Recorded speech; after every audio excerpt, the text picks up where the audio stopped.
Hello, how you doing? And welcome to How to Cook Great. If you like what you're seeing, please do subscribe and also leave us a comment. Okay, let's get moving.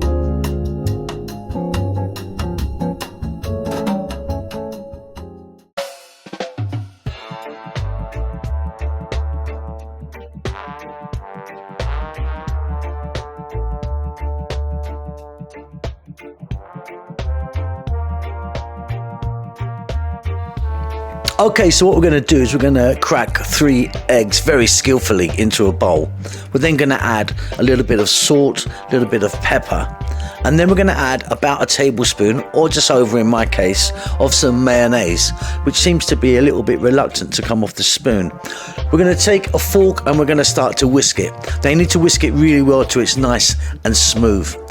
After that, really simply, we're going to pop this into the microwave for 2 minutes. Now, all microwaves are quite different. Mine's quite powerful. You might have to do it a bit longer. And also depends how you like your eggs. But that's it. Job done. It's absolutely delicious. Give it a try. I'll see you soon. Lots of love.